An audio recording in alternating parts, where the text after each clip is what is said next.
Boa noite a todos os que nos assistem, a todos os irmãos. Nós vamos dar início ao nosso culto esta noite. Vamos então nos colocar em atitude de adoração ao Senhor. Convido todos a se prepararem, assim a estarem se reunindo em suas casas, para juntos podermos louvar a Deus. Vamos cantar neste momento o Cântico Reina Hoje, e logo depois eu estarei orando.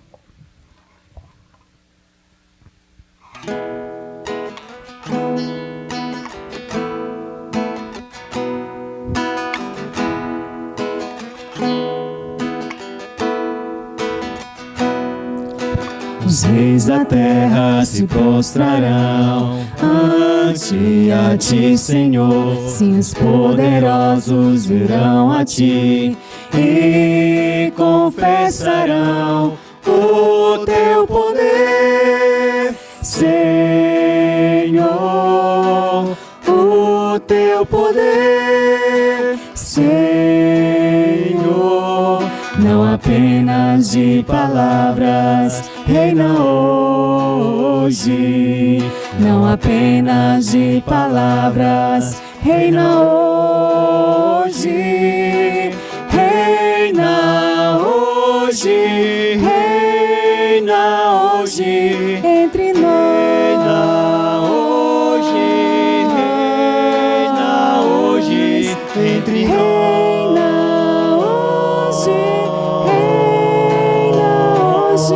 Entre nós.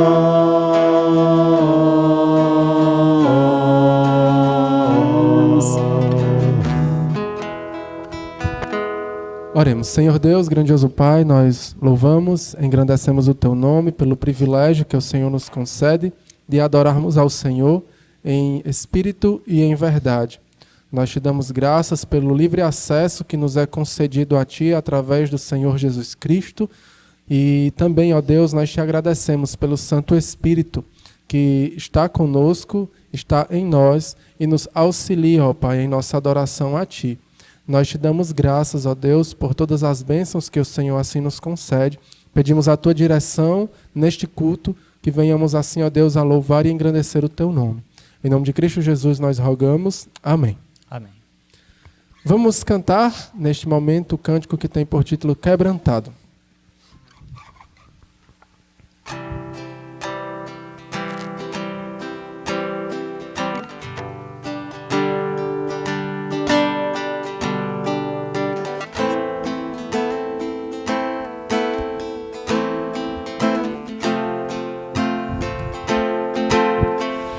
Olho para a cruz, e para a cruz eu vou, do seu sofrer participar, da sua obra vou cantar. Meu Salvador na cruz mostrou o amor do Pai, o justo Deus.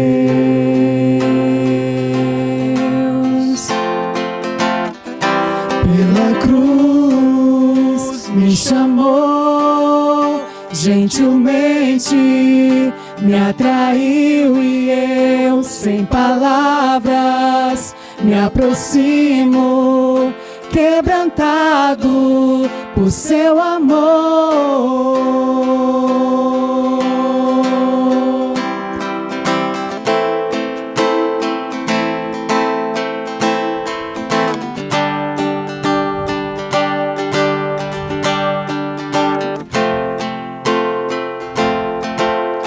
Imerecida vida, de graça recebi, por sua cruz, da morte me livrou, trouxe minha vida. Eu estava condenado, mas agora pela cruz eu fui reconciliado. Pela cruz me chamou, me atraiu e eu sem palavras me aproximo, quebrantado por seu amor.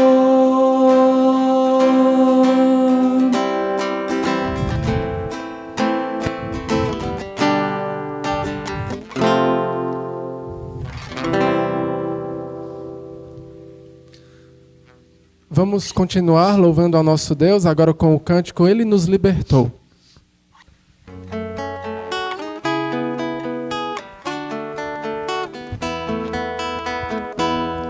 Nós estávamos presos nas trevas, caminhando rumo à perdição. Pelas sendas ardis com algemas, prosseguíamos na escuridão. Nada em nós poderia salvar-nos,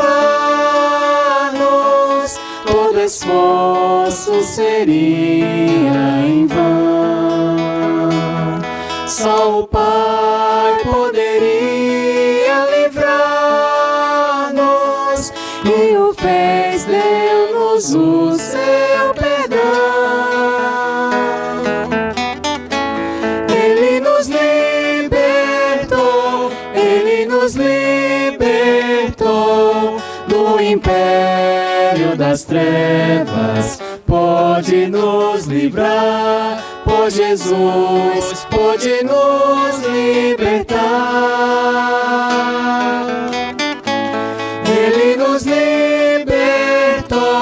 Ele nos libertou ao seu reino fulgente, reino de amor, por Jesus nos transportou.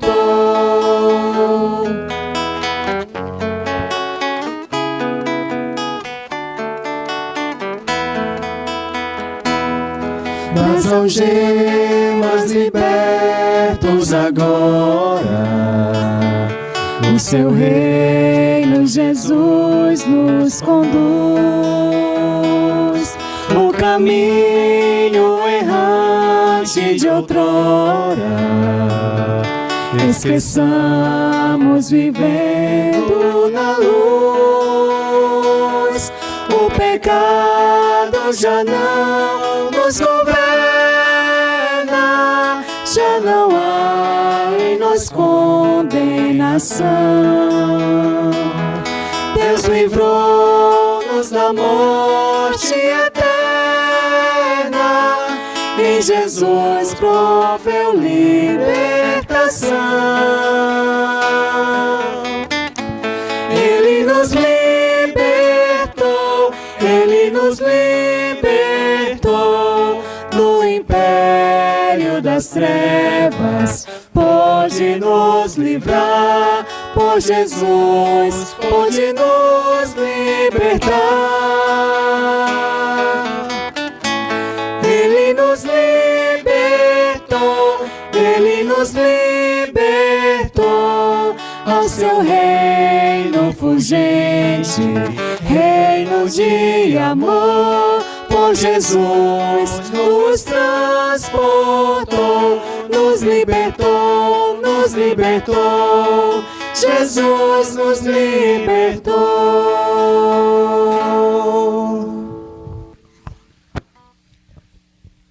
Vamos, neste momento, abrir as nossas Bíblias no livro de Efésios, capítulo 5. Vamos fazer uma leitura, então. Efésios, capítulo 5. Nós vamos ler do versículo 22 até o versículo 4 do capítulo 6. Efésios, capítulo 5, do versículo 22 até o versículo 4 do capítulo 6. Diz assim a palavra de Deus: As mulheres sejam submissas ao seu próprio marido, como ao Senhor. Porque o marido é o cabeça da mulher, como também Cristo é o cabeça da igreja, sendo este mesmo o salvador do corpo.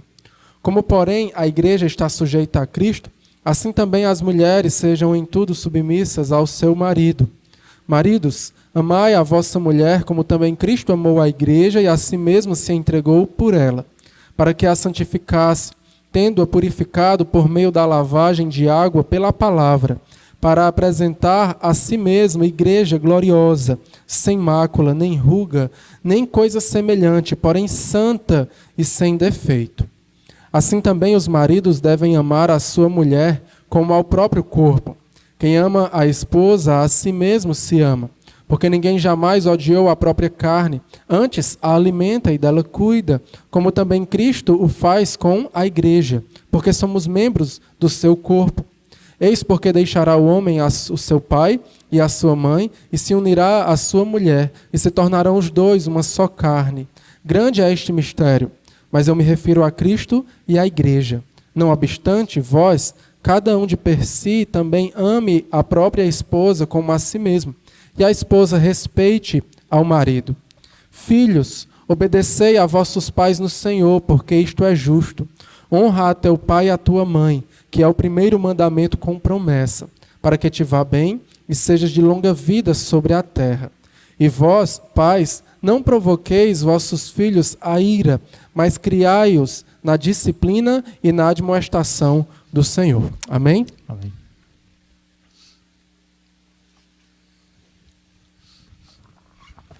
Vamos cantar agora o hino do cantor cristão de número 314, Estou Seguro.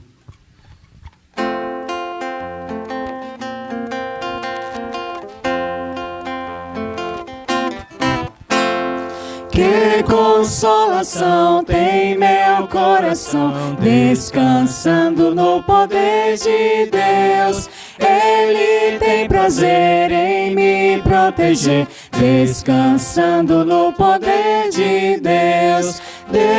Descansando nos eternos braços do meu Deus, vou seguro. Descansando no poder de Deus, sempre avante vou, bem contente estou. Descansando no poder de Deus, tudo hei de vencer pelo seu poder. Descansando no poder de Deus, descansando nos eternos braços do meu Deus, vou seguro. Descansando no poder de Deus, não recearei, nada temerei. Descansando no poder de Deus, gozo, paz e amor junto ao meu Senhor. Descansando no poder de Deus, descansando nos eternos braços do meu Deus, vou seguro. Descansando no poder de Deus, lutas sem cessar, hei de atravessar. Descansando no poder de Deus, não me deixará, mas me susterá. Descansando no poder de Deus, descansando nos eternos braços do meu Deus, vou seguro. Descansando no poder de Deus. Vamos cantar agora o cântico Deus Forte.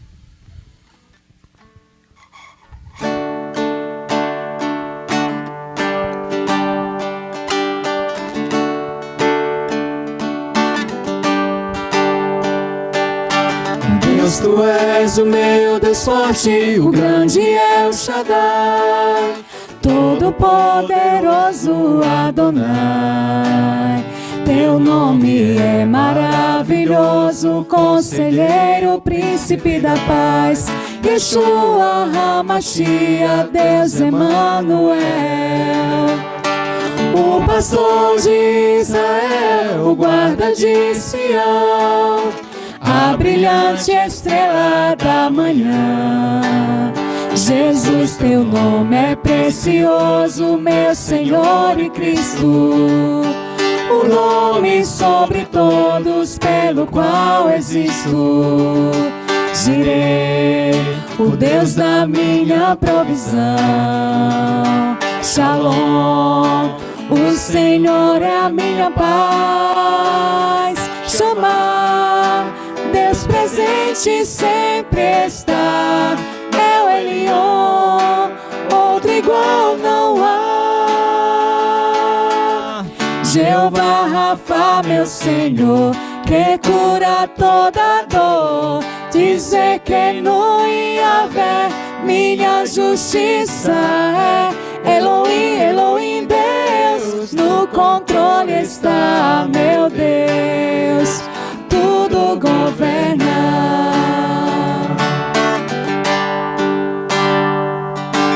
O pastor de Israel, o guarda de Sião, a brilhante estrela da manhã. Jesus, teu nome é precioso, meu Senhor e Cristo. O nome sobre todos pelo qual existo. Jireh, o Deus da minha provisão. Shalom, o Senhor é a minha paz. Chamar, Deus presente sempre está. É o Elion, outro igual não há, não há. Jeová Rafa, meu Senhor, que cura toda dor. Dizer que no Yahvé minha justiça é. Elohim, Elohim, Deus, no controle está, meu Deus. Tudo governa. Jeová Rafa, meu Senhor, que cura toda dor. Dizer que no Yahvé minha justiça é. Elohim, Elohim, Deus, no controle está, meu Deus. Tudo governa. Encerrando então essa parte do louvor, vamos entoar Que Fiéis Nós Sejamos.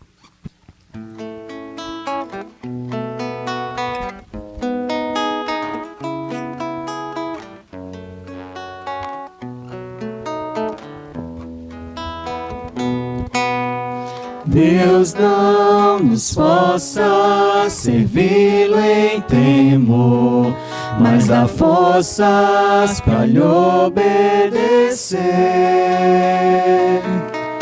Com mentes voltadas para o seu infalível amor, ao Mestre servir sem temer. Que fiéis nós sejamos, da palavra estandarte fazer. Que fiéis nós sejamos, pra por Cristo viver ou morrer. Quem não se envolve com coisas daqui é soldado que agrada ao Senhor, lutando, servindo, doando o melhor de si, em prova será vencedor. Que fiéis nós sejamos, da palavra estandarte fazer. Que fiéis nós sejamos, pra por Cristo viver ou morrer. Na vida ou morte, teu nome honra. Aprovados vivamos assim, Ó, vem nossas vidas com fogo purificar, pra sermos fiéis até o fim. Que fiéis nós sejamos, da palavra estandarte fazer. Que fiéis nós sejamos, pra por Cristo viver ou morrer. Pra por Cristo viver ou morrer.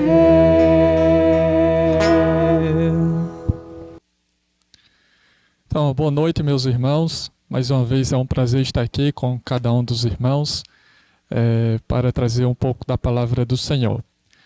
Hoje nós vamos fazer uma meditação em Lucas capítulo 12, dos versículos 13 a 21. O pastor Rafael pediu para eu trazer o tema harmonia conjugal nas finanças. Então vamos para Lucas capítulo 12, versículos 13 a 21.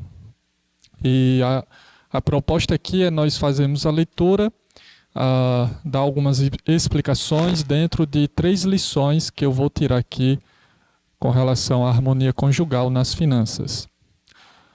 Diz assim o texto: alguém da multidão lhe disse: Mestre, dize a meu irmão que divida a herança comigo. Respondeu Jesus: Homem, quem me designou juiz ou árbitro entre vocês? Então lhes disse: Cuidado, fiquem de sobreaviso contra todo tipo de ganância. A vida de um homem não consiste na quantidade dos seus bens. Então lhes contou esta parábola. A terra de certo homem rico produziu muito bem. Ele pensou consigo mesmo: o que vou fazer? Não tenho onde armazenar minha colheita. Então disse: já sei o que vou fazer. Vou derrubar os meus celeiros e construir outros maiores, e ali guardarei toda a minha safra e todos os meus bens.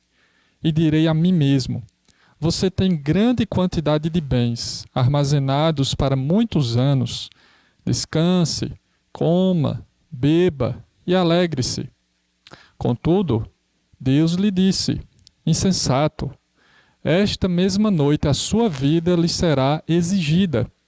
Então, quem ficará com o que você preparou? Assim acontece com quem guarda para si riquezas, mas não é rico para com Deus. Vamos fazer uma oração. Ó Deus, de toda a sabedoria, nós clamamos que o Senhor nos abençoe nesse tempo de pregação da Tua Palavra e que o Teu Santo Espírito nos convença de nossos pecados e nos ensine em toda a verdade. Eu oro também que o Senhor esteja abençoando cada um dos casamentos da nossa igreja e pedindo que o Senhor nos proteja do mal. Oramos em nome de Cristo Jesus. Amém. Então, a harmonia conjugal nas finanças. Então, a primeira lição que eu tiro aqui, já de maneira aplicativa para os nossos casamentos, é: defenda-se, mas não julgue em causa própria. Nessa passagem, nós encontramos um homem aparentemente sendo injustiçado por seu irmão, e esse homem chama Jesus de mestre. Era um termo para se referir a alguém que tinha grande conhecimento da lei de Moisés e poderia dar um parecer a respeito de alguma demanda. Mas note que se aproximou de Jesus com a questão já analisada e julgada, toda prontinha para o juiz apenas mandar o oficial de justiça executá-la. E não é de se admirar qual poderia ser a sua conclusão do caso. A forma como Jesus respondeu no versículo 14 àquele homem, e a lição também tirada por Jesus contra a avareza ou contra todo tipo de ganância, indicam que aquele homem estava sendo conduzido por sua natureza pecaminosa. E como ele estava julgando em causa própria, qual poderia ser o resultado da sua sentença? Favorável a ele ou desfavorável? Kenneth Bailey, um comentarista, diz que seria muito diferente se esse homem dissesse assim: mestre, eu e meu irmão estamos discutindo sobre a nossa herança.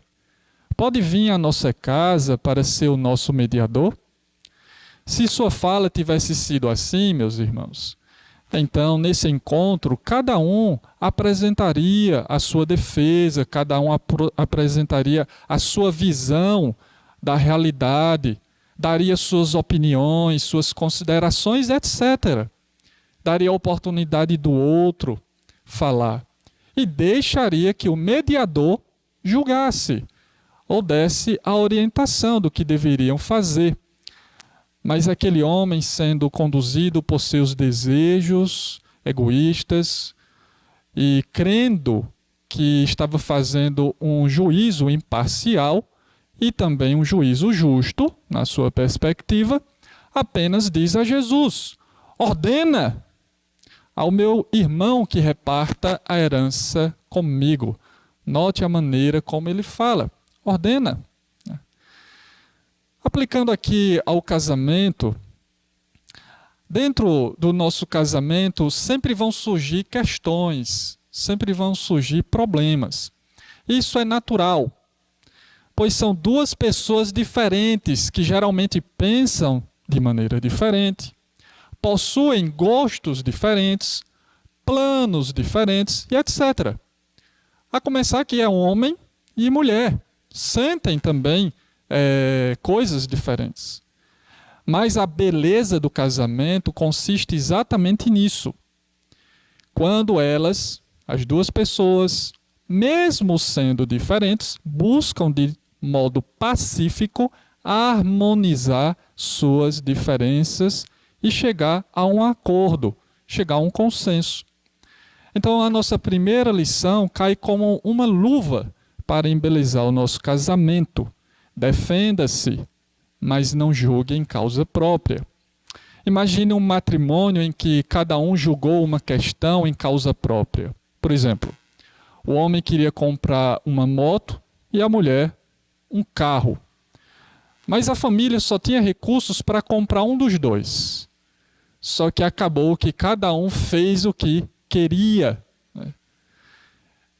E lá vem o marido para o culto na sua moto e a mulher no seu carro. Imagine os filhos, né? Longe de ser uma ostentação chegar o marido numa moto e a mulher num carro, mas realmente é desarmonia conjugal. Como se resolve isso? Defenda-se e não julgue em causa própria. Essa é a nossa lição. Considere primeiro que você mesmo tem que ter o cuidado de julgar, que você tem que ter o cuidado de julgar suas próprias causas. Será que é correto? Será que é viável? Porque nós somos pecadores.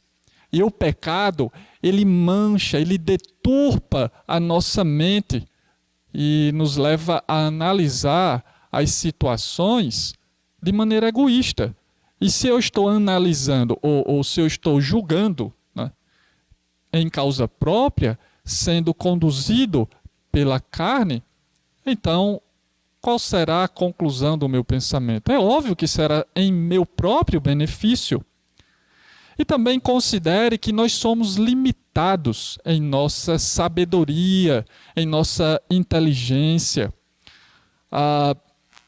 Considerar as razões dos outros, ou no caso dentro do casamento, considerar a razão do outro, isso é humildade. Isso é entender que você é limitado. Você não consegue ter todas as percepções dos prós e contras da sua opinião, dos seus argumentos. Então considere sempre que seu cônjuge pode ver de uma perspectiva diferente e talvez melhor. e considere que você é um pecador, que tem uma natureza, apesar de, pela graça do Senhor, redimida, mas nós temos uma natureza pecaminosa. E sempre vai nos tentar a pensar de maneira egoísta. Então, considere primeiro isso.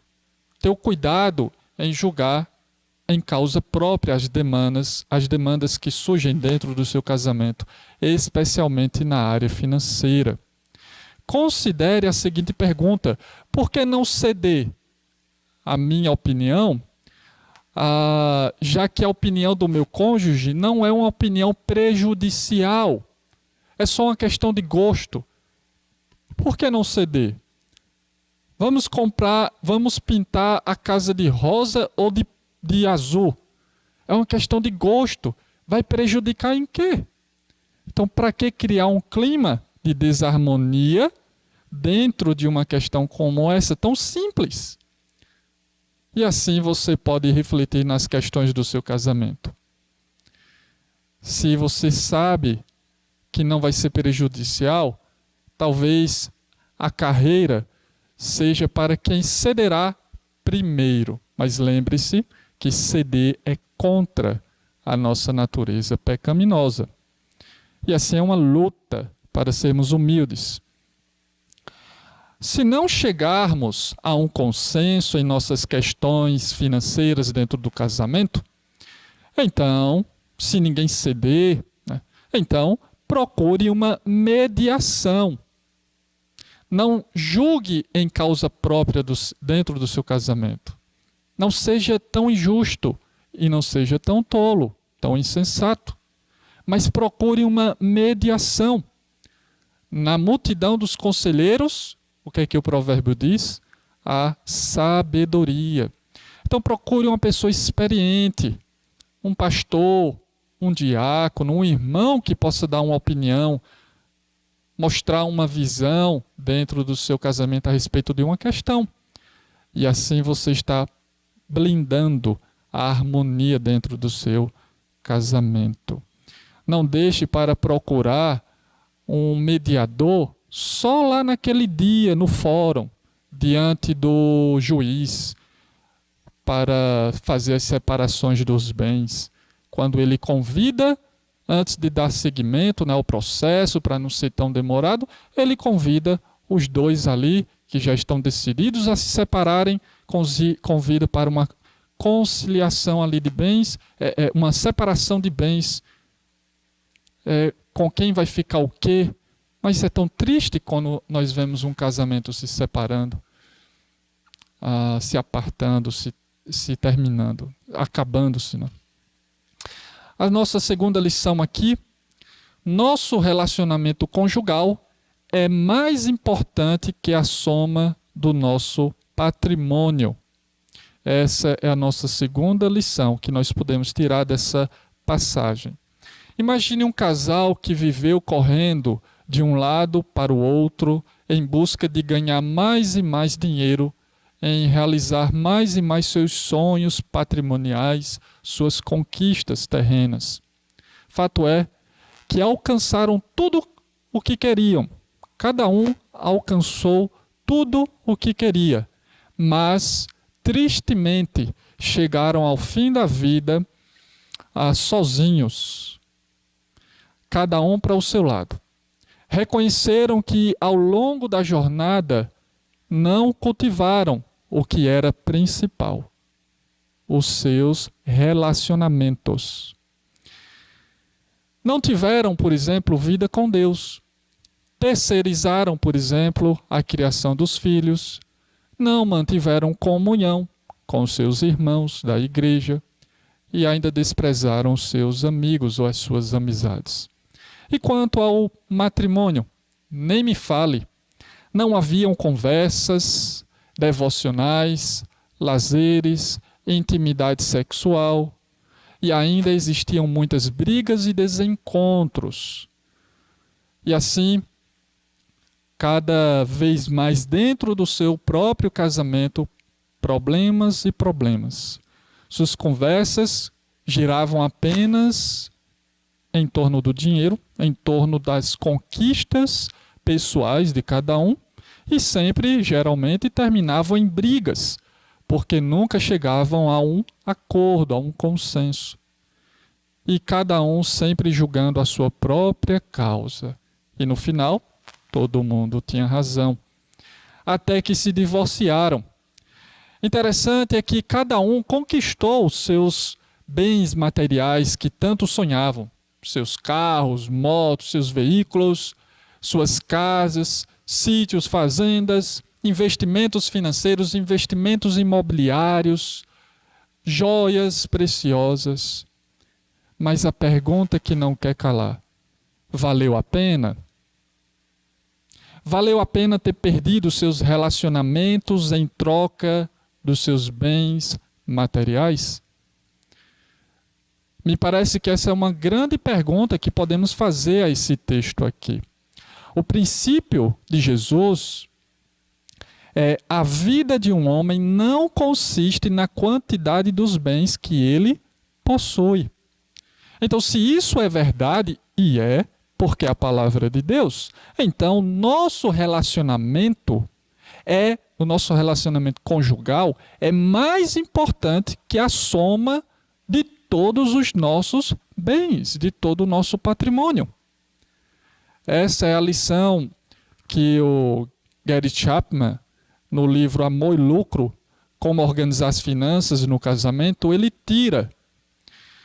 O homem que não considera este princípio, que Jesus declara no versículo 15, que a vida de um homem não consiste na quantidade dos seus bens, e não considera essa lição que nós estamos tirando aqui para nós, casados, que o nosso relacionamento conjugal é mais importante que a soma do nosso patrimônio.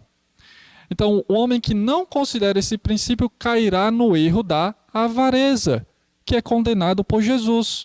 Porque antes de tirar a lição, Jesus ele logo alerta: fiquem de sobreaviso contra todo tipo de ganância. Aqui na NVI, na atualizada, avareza. A avareza é um amor desenfreado, é um zelo intenso que está acima, geralmente, de qualquer outra coisa ou pessoa. Por isso é condenado por Jesus. Porque o zelo pelos bens materiais não pode estar acima do zelo pelos nossos relacionamentos. Não pode estar acima do zelo pelo nosso relacionamento conjugal. Então, na parábola de Jesus, o homem, rico, insensato, estava tão envolvido com as coisas terrenas que não percebeu ninguém à sua volta. Não percebeu a realidade eterna, não percebeu a realidade divina. A realidade para ele consistia apenas na realização dos seus sonhos materiais.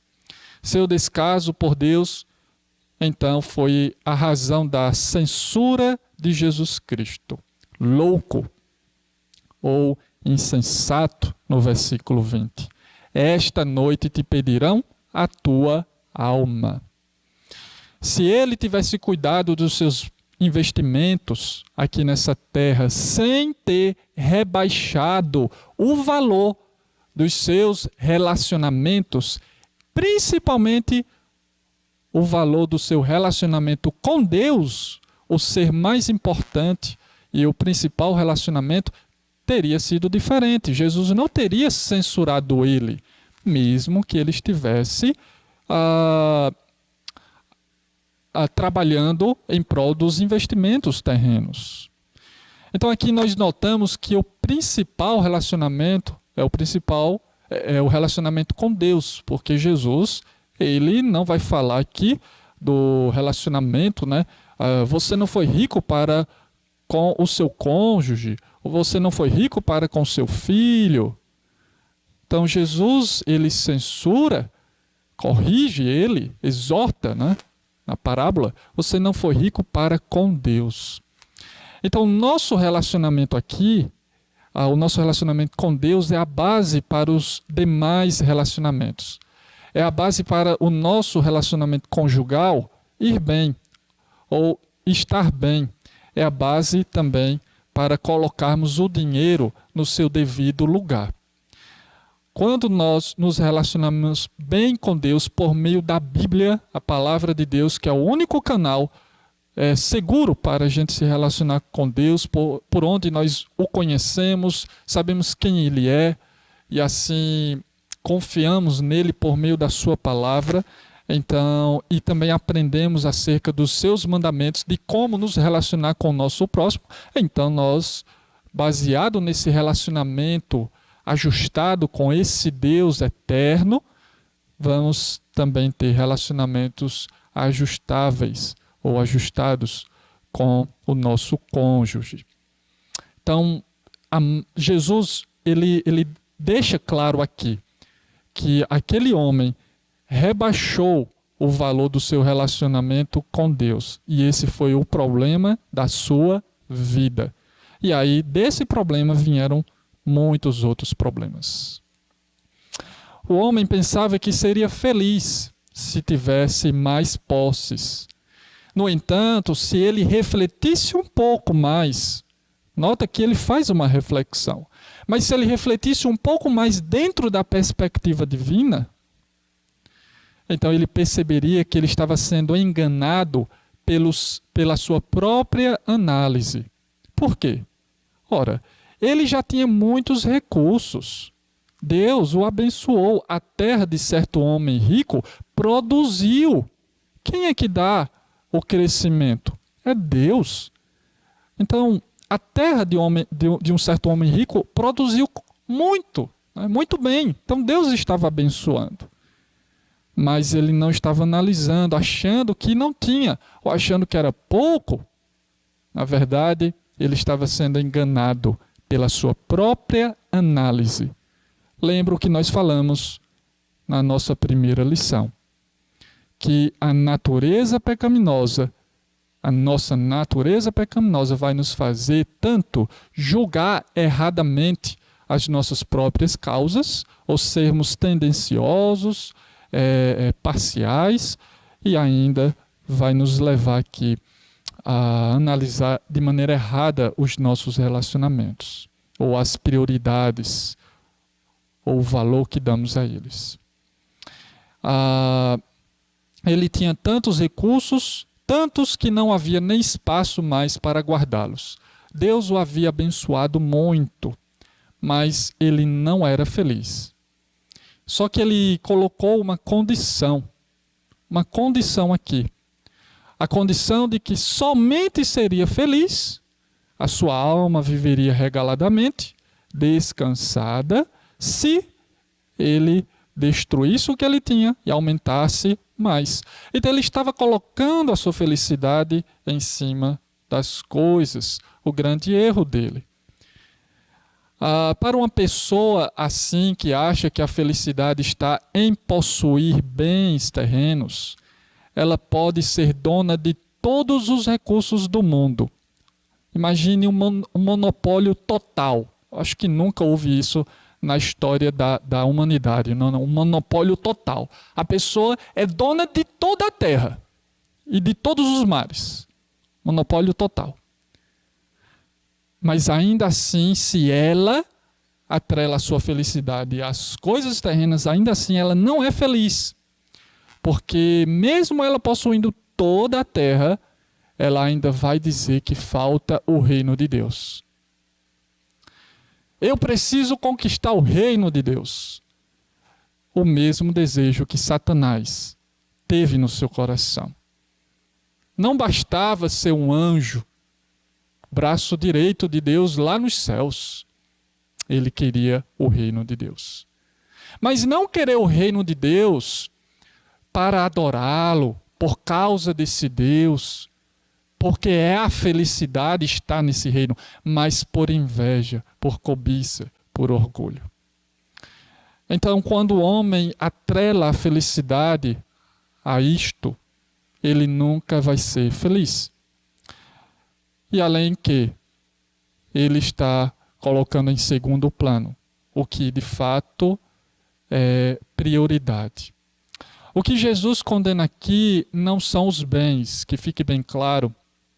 Deus não vai condenar aquilo que Ele mesmo, né, construiu, ou Ele mesmo é quem dá o crescimento. A terra é de Deus, né? Salmo 24:1, se eu não me engano, né? O verso 1 diz que toda a terra é do Senhor. Então, os bens não são condenados aqui, sim a ganância, ou seja, a atitude em relação aos bens. A mesma ideia do que o apóstolo Paulo fala lá em 1 Timóteo capítulo 6, quando ele diz que o grande problema da humanidade é o amor ao dinheiro, não ao dinheiro, mas a maneira como o homem se relaciona com o dinheiro, né? A atitude dele, ali é a raiz de todos os males. Trabalhar e cultivar sonhos patrimoniais não é pecado. Quando um casal tem sonhos, conquistas ou sonhos de conquistas materiais, isso em si não é o problema. Mas Deus criou o trabalho para o casal e não o casal para o trabalho. Deus criou o trabalho para que o casal pudesse trazer os recursos para dentro de sua casa, o meio digno de trazer o salário para dentro de sua casa. Salomão teve um grande patrimônio, mas no fim da sua vida ele disse que todos os seus bens, né, era vaidade, era inútil, e afirmou que o melhor da vida era temer a Deus. Ou seja, o que Jesus tira de lição aqui para aquele homem? Você foi rico para as coisas terrenas, mas não foi rico para com Deus. Guardar os mandamentos do Senhor, temer a Deus. Este é o grande ponto da felicidade dentro do casamento. O nosso relacionamento conjugal, portanto, vale mais que toda a soma de dinheiro do mundo. Você pode ter todo o dinheiro do mundo, mas se eu fizer a pergunta, você daria tudo para que o seu cônjuge estivesse sempre com você? Se você disser que não, então você está num pensamento antibíblico.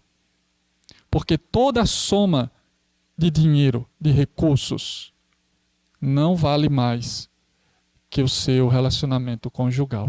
Não vale mais do que o seu cônjuge. Portanto, não dê um valor ao dinheiro ou ao seu patrimônio mais do que o devido, ou além da conta. Uma nota de 100 vale R$100. Mas se você brigar com a sua esposa, com o seu esposo, você brigar com o seu cônjuge, desrespeitar e assim sucessivamente, por uma nota de 100, aqui está o problema. A coitada da nota de 100 não tem culpa nenhuma no cartório. O problema somos nós que vamos dizer, essa nota de 100 vale mais do que a paz dentro do meu casamento. Então considere isso. Quando nos relacionamos, ou quando nos relacionamos bem com Deus, nosso relacionamento conjugal, consequentemente, estará também bem ajustado. Porque o nosso relacionamento com Deus vai basear-se nos princípios da palavra dele. E a palavra de Deus ensina muito acerca do casamento. A terceira lição: faça um planejamento financeiro com sabedoria. Eu não quero forçar aqui a parábola, mas nós podemos sim tirar uma lição aqui a respeito do planejamento financeiro. O homem fez um planejamento, é notório aqui. Ele analisou o que tinha e fez um plano para o futuro. Talvez isso seja, a grosso modo, a definição de um planejamento. Analisar o que tem e fazer um plano para o futuro. Como já vimos, o problema dele era a avareza e o desprezo pelo seu relacionamento com Deus e com as pessoas. Ele só diz minha, meu, eu, e esqueceu de Deus e do seu próximo. Se ele tivesse planejado considerando o seu relacionamento com Deus e com o seu próximo, então Jesus não teria condenado aquela pessoa. Talvez ele estivesse seguindo os princípios lá de Provérbios, que fala que na casa do sábio sempre há azeite, sempre há o óleo, porque ele é prudente, ele planeja para que sempre tenha. Então Jesus não teria condenado, porque ele estaria andando na sabedoria divina. Então note que fazer planos não é condenado por Jesus aqui, mas a maneira como ele fez os planos. Novamente, a maneira como lidamos, a nossa atitude para com o dinheiro, a atitude para com os planos. Em Lucas, um pouco mais à frente, capítulo 14, versículo 28 e 30, Jesus ele fala um pouco sobre planejamento, mas numa ilustração aqui. Qual de vocês, se quiser construir uma torre, primeiro não se assenta e calcula o preço, para ver se tem dinheiro suficiente para completá-la? Pois se lançar o alicerce e não for capaz de terminá-la, todos os que a virem rirão dele, dizendo: este homem começou a construir e não foi capaz de terminá-la. Ficou ali nos alicerces, ficou inacabada, sem utilidade, ele não está utilizando. Então Jesus ilustra a importância do planejamento antes. A palavra antes aqui é crucial. Importância do planejamento antes de assumir um compromisso, né? Ele aplica a vida dos seus discípulos, levando os seus discípulos a considerarem os custos de seguir a ele. Antes de você me seguir, considere quais são os custos. Até para você depois não sair aí dando mau testemunho. Então, você terá que aborrecer pai. Só você depois ler na passagem a partir do versículo 25. Você vai ter que aborrecer pai, mãe, mulher, filhos, irmãos e irmãs. E até a própria vida, por amor de mim. Se você não fizer isso, não pode ser meu discípulo. Depois ele fala, se não carregar a cruz, não pode ser meu discípulo. E depois ele diz, se não abandonar tudo o que tem, inclusive os bens materiais. E aí a gente volta para Lucas 12 e mostra que relacionamentos são mais importantes do que os bens materiais. E principalmente e primeiramente o relacionamento com Deus. Não pode ser discípulo do Senhor aquele que diz que esse notebook é mais valioso do que o próprio Deus. É uma incoerência. E da mesma forma, dizer que esse notebook é mais importante do que a minha harmonia conjugal. Então, Jesus faz a pergunta, né? Fica no ar essa pergunta em Lucas 14. Você está disposto a me seguir? Então, faça primeiro um planejamento. Veja se você está disposto a me seguir. Pensando no casamento, é necessário que o casal faça também um planejamento financeiro com sabedoria. A palavra aqui, com sabedoria, essa expressão, foi o que faltou na vida do insensato, do rico insensato. Ele fez um planejamento, mas não com sabedoria. E aqui nós não estamos falando da habilidade de ganhar lucros aqui nessa terra. Porque as pessoas descrentes têm muita sabedoria, muita inteligência, esperteza, e aqui nem de maneira desonesta, mas honesta para ganhar lucros e mais lucros, mas com sabedoria divina. Lá em Tiago fala sobre o que é sabedoria. E foi isso que faltou na vida daquele homem rico. mas é o que nós tiramos de lição para nosso casamento. Que nós façamos um planejamento financeiro com sabedoria. O planejamento financeiro indicaria, se nós fizermos, 3 verdades. Indica várias outras, mas indicaria 3 verdades se um casal faz um planejamento financeiro. Primeiro, unidade. As finanças do casal são uma só. Assim, deixa o homem, pai e mãe, se une à sua mulher e os dois se tornaram uma só carne, fica implícito as finanças serem uma só. Tudo o que é de um é do outro. Gary Chapman também tira uma lição aqui. Tudo que é do casal, tudo que o casal possui, pertence a ambos. Então, quando o casal faz um planejamento financeiro para a família, fica implícito essa verdade, que os dois estão considerando que a soma dos recursos originados pelo esforço de um e originados pelo esforço do outro não pertence isoladamente um ao outro, mas pertencem a ambos, a um. Então, no casamento não deveria existir mais a expressão o meu dinheiro e o seu dinheiro. O Gary Chapman fala isso, mas o nosso dinheiro. Também revelaria sabedoria ou prudência.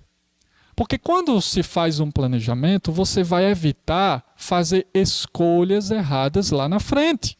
Porque você já está tentando antecipar situações difíceis. Por exemplo, você pega as suas entradas e as suas saídas hoje. E você sabe que só vai sobrar R$100. E ao invés de você, no início do mês, chegar e fazer uma despesa que vai lhe dar uma despesa de R$1.000, que vai lhe dar um negativo de 900, então você evitaria fazer isso. Então isso revela o quê? Fica implícito em quê? Prudência e sabedoria. Você vai evitar fazer escolhas erradas. Então, ao invés de você comprar aquilo ou entrar em alguma situação, você vai esperar. Você vai amadurecer mais a sua tomada de decisão. E também, e talvez isso ajude muito, mas fique implícito, que o casal vai evitar brigas no casamento. Problemas. Por quê? Porque já estão antecipando, estão planejando, estão ali numa mesa, sei lá, no sofá, numa cama, não importa onde, mas estão planejando e anotando. Assim, o resultado é um casamento mais ajustado, com menos brigas. Isso não significa que sempre vão pensar iguais, porque não é possível, mas vão amadurecer para chegarem a um acordo. E é melhor, talvez, você chegar numa tensão dentro de um planejamento do que você chegar numa tensão quando a situação já estiver preta, ali, na realidade. É melhor você chegar numa tensão, e aqui eu não estou falando de briga, mas você entrar num conflito saudável, onde um discorda do outro, mas ali estão tentando, talvez chama, como nós aprendemos no início, chama um mediador no planejamento, do que você chegar numa tensão, num conflito onde você está aí no mar aberto aí, já nas tempestades. E aqui, para finalizar, o que considerar para fazer um planejamento? Algumas orientações rápidas. Primeiro, considere quanto entra dentro de casa. Isso aí é o princípio. Quais os gastos fixos e variáveis? Princípio aí dos administradores financeiros, tanto de empresas quanto pessoal, gaste menos que ganha. Aqui é uma orientação para evitar, dentro das condições financeiras, as dívidas, né? Evitar uma situação de endividamento. Cuidado com o imediatismo. Será que você precisa comprar aquilo agora, sem dinheiro? Será mesmo que isso é o que Deus quer, baseado na sua palavra, a palavra de Deus ensina prudência, então, baseado na sua revelação, né, de preceito, nos seus preceitos, então não. Então, cuidado com o imediatismo. Achar que você vai perder uma grande oportunidade, mas se não tem, então paciência. Defina o que é necessidade e desejo. Não tem problema em você ter desejos que não são necessidades, desde que não sejam pecaminosos. Mas o problema é colocar a carroça na frente dos bois, achando que aquilo ali era para ser feito agora ou realizado agora. E faça essa distinção. Às vezes achamos que algo é necessário, mas não é.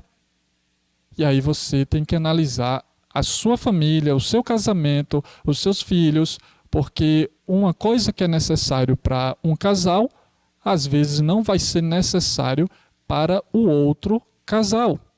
E aí você tem que analisar o seu próprio casamento. Faça uma poupança, vários provérbios ensina isto. Seja generoso, nunca ache que o que você tem, o que você ganha, apenas para si, para o seu casamento e a sua família, porque não é. Aquele homem foi censurado pelo Senhor, corrigido porque ele era egoísta. Então seja generoso, lembrando aqui de Paulo, aquele que roubava, não roube mais. Antes trabalhe fazendo com as suas próprias mãos o que é bom, para que você tenha com que acudir, né, o necessitado. E por fim, analise bem seus sonhos. Nós aprendemos que não é pecado você ter sonhos materiais, mas o ponto é como você lida com esses sonhos. Então analise bem seus sonhos, veja as condições, faça planejamento e considere os princípios bíblicos, generosidade, poupança e assim sucessivamente. Deus abençoe, meus irmãos, os nossos casamentos. Nos abençoe a sempre estarmos em harmonia nos nossos casamentos, nas finanças. Vamos orar. Meu Pai, nós queremos te agradecer porque a tua palavra nos ensina que não há valor maior do que o relacionamento contigo. Nós aprendemos isto nessa passagem de Lucas. E nós pedimos que o Senhor nos ajude a sermos ricos para com o Senhor, a prezarmos pelo relacionamento contigo por meio da palavra, da oração, da prática da tua palavra. Perdoa-nos todas as vezes, Senhor, que nós rebaixamos o valor do relacionamento com o Senhor. Nós pedimos perdão. Reconhecemos que é uma falha na nossa análise. Reconhecemos que estamos sendo guiados pela nossa própria carne, que sempre vai tender a uma razão autônoma, a uma vida autônoma, mas nunca será bom. Mas pedimos ao Senhor perdão e ajuda para sempre estarmos perto do Senhor, pois assim o nosso casamento será harmonioso e saberemos lidar com sabedoria com as nossas finanças. Queremos agradecer os recursos que o Senhor tem trazido para nós. Reconhecemos que não merecemos, mas queremos agradecer ao Senhor, porque o Senhor tem suprido as nossas necessidades. E peço ao Senhor também que o Senhor aumente mais e mais no teu povo a generosidade, especialmente, ó Deus, em tempos em que calamidades têm surgido aqui no nosso mundo, aqui no nosso país, na nossa região. Que o Senhor ajude-nos, enquanto casal, a olhar também para o nosso próximo. Nós oramos em Cristo Jesus. Amém. Deus abençoe cada um dos irmãos. Foi um prazer mais uma vez estar aqui. A família é um projeto de Deus, algo que Ele planejou para nós. O exercício do amor que vem do trono do Senhor. Pai que como autoridade do lar estende as mãos e abençoa os seus.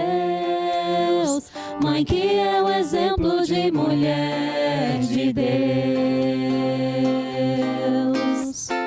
Filhos que obedecem aos seus pais. Unidade entre os irmãos.